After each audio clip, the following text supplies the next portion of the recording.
இன்றைய பதிவில் பெண்களிடம் மிகவும் பொதுவாக காணப்படும் ஒரு ஹார்மோன் பிரச்சனையான பிசிஓடி பற்றி பார்க்க போகிறோம். பல பெண்களின் கேள்வி, பிசிஓடிக்கு சித்த மருத்துவம் உதவுமா?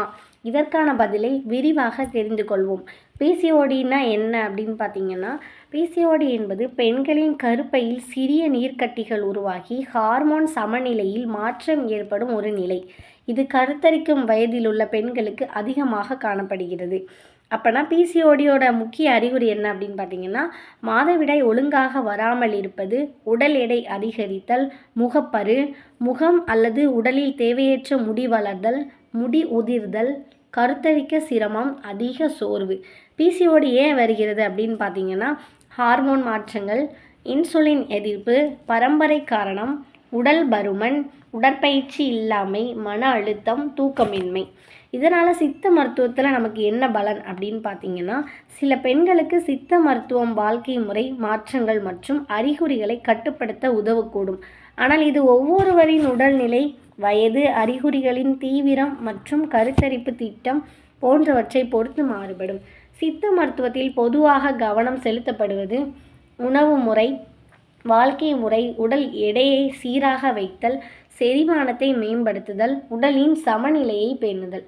முக்கியமாக என்ன அப்படின்னு பார்த்தீங்கன்னா, சித்த மருந்துகளை தானாக வாங்கி சாப்பிடாமல் தகுதியான சித்த மருத்துவரின் ஆலோசனையுடன் மட்டுமே பயன்படுத்த வேண்டும். தேவைப்பட்டால் மகப்பேறு மருத்துவரின் சிகிச்சையும் தொடர வேண்டும். சாப்பிட வேண்டிய உணவு என்ன அப்படின்னு பார்த்தீங்கன்னா, கீரை வகைகள், சிறு தானியங்கள், காய்கறிகள், பழங்கள், பயறு வகைகள், நார்ச்சத்து அதிகம் உள்ள உணவுகள், போதுமான தண்ணீர். தவிர்க்க வேண்டிய உணவுகள் ஜங்க் ஃபுட், அதிக இனிப்பு, குளிர்பானங்கள், பேக்கரி உணவுகள், அதிக எண்ணெய் உணவுகள். உடற்பயிற்சி அவசியமா அப்படின்னு பார்த்தீங்கன்னா, கண்டிப்பாக அவசியம். தினமும் 30 முதல் 45 நிமிடங்கள் நடைப்பயிற்சி, யோகா, மருத்துவர் பரிந்துரைக்கும் உடற்பயிற்சிகள் இவை உடல் எடையை கட்டுப்படுத்தவும் உடல் நலத்தை மேம்படுத்தவும் உதவும். பிசிஓடி இருந்தால் கர்ப்பம் தரிக்க முடியுமா அப்படிங்கிற கேள்வி நிறைய இருக்குது. பிசிஓடி உள்ள பல பெண்கள் சரியான சிகிச்சை, உடல் எடை கட்டுப்பாடு மற்றும் மருத்துவரின் ஆலோசனையுடன் இயற்கையாகவே அல்லது தேவையான கருத்தரிப்பு சிகிச்சைகளின் மூலமும் கர்ப்பம் தரிக்கிறார்கள். எப்போது மருத்துவரை அணுக வேண்டும்? 3 மாதங்களுக்கும் மேலாக மாதவிடாய் வரவில்லை, அதிக உடல் எடை அதிகரிப்பு, கடுமையான முகப்பரு, அதிக முடி உதிர்தல், திருமணமாகி 1 வருடமாகியும் கர்ப்பம் தரிக்கவில்லை, அல்லது வயது மற்றும் உடல்நிலைக்கு ஏற்ப மருத்துவர் பரிந்துரைக்கும் காலத்திற்குள். பொதுவான தவறான நம்பிக்கை, பிசிஓடி இருந்தால் குழந்தை பெற முடியாது அப்படின்னு நினைக்கிறீங்க. இது தவறு. பல பெண்கள் சரியான சிகிச்சை மற்றும் வாழ்க்கை முறை மாற்றங்களால் கர்ப்பம் தரிக்கிறார்கள். சித்த மருத்துவம் மட்டும் போதும், அது அனைவருக்கும் பொருந்தாது. சிலருக்கு சித்த மருத்துவம் உதவியாக இருக்கலாம், ஆனால் எந்த சிகிச்சை பொருத்தமானது என்பதை தகுதியான மருத்துவரையே தீர்மானிக்க வேண்டும்.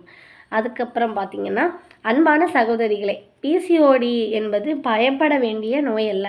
அதை ஆரம்பத்திலேயே கண்டறிந்து சரியான உணவு முறை, உடற்பயிற்சி, உடல் எடை கட்டுப்பாடு மற்றும் தகுதியான மருத்துவரின் ஆலோசனையுடன் சிகிச்சை பெற்றால் நல்ல முன்னேற்றம் காண முடியும். உங்கள் உடல் நலத்திற்கு ஏற்ற சிகிச்சை திட்டத்தை சித்த மருத்துவர் மற்றும் தேவையானால் மகப்பேறு மருத்துவருடன் ஆலோசித்து தேர்வு செய்யுங்கள். சரியான வாழ்க்கை முறை, ஆரோக்கியமான ஹார்மோன்கள், ஆரோக்கியமான வாழ்க்கை. மேலும் ஆரோக்கிய தகவல்களுக்கு சுகம் சித்த மருத்துவ மையம், பாவூர் சத்திரம். நம்ம வீடியோவில் எல்லாமே உமன்ஸ்க்கு ரிலேட்டடாக போட்டுட்ருக்கோம். பெண்களுக்கு விழிப்புணர்வு தான். அதனால் நீங்கள் உங்களுக்கு எல்லாமே பயனுள்ள வீடியோவாக தான் இருக்கும்னு நினைக்கிறேன். நீங்கள் லைக் பண்ணாமல் நிறைய பேர் பார்க்குறீங்க. அதனால் சப்போர்ட் பண்ணுங்கள். நீங்கள் சப்போர்ட் பண்ணால் எங்களுக்கு மோட்டிவேட்டடாக இருக்கும். நன்றி.